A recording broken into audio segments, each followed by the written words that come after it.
ان کا نام حبیب بن مالک تھا اور وہ یمن کے بہت بڑے سردار تھے۔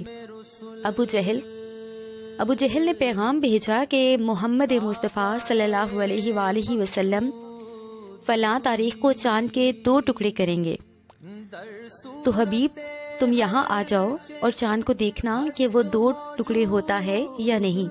چنانچہ حبیب بن مالک نے رخت سفر باندھا اور کوہ ابو قیس پر پہنچ گئے، جہاں کفار نے مطالبہ کر دیا تھا کہ آسمانی معجزہ یہاں دکھاؤ، یہ چاند کو 2 ٹکڑے کرو۔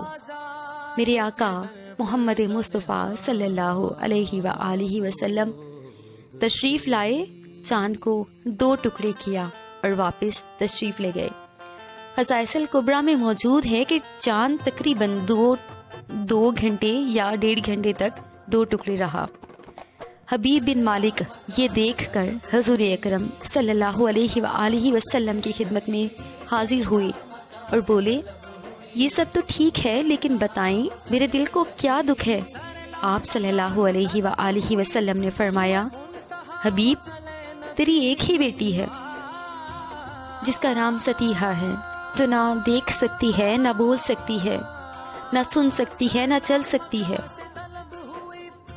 تجھے اسی کا دکھ اندر ہی اندر کھائے جا رہا ہے۔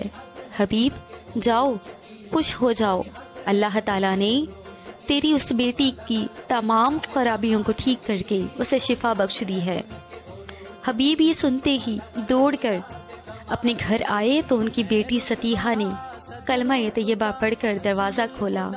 حبیب یہ دیکھ کر حیران ہو گئے اور پوچھا کہ ستیحہ تجھے یہ کلمہ کس نے سکھایا؟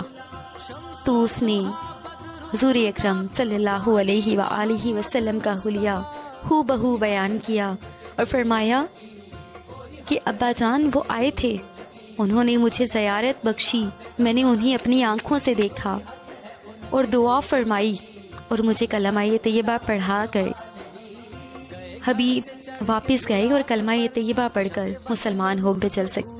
اللہم صلی علی محمد و آل محمد۔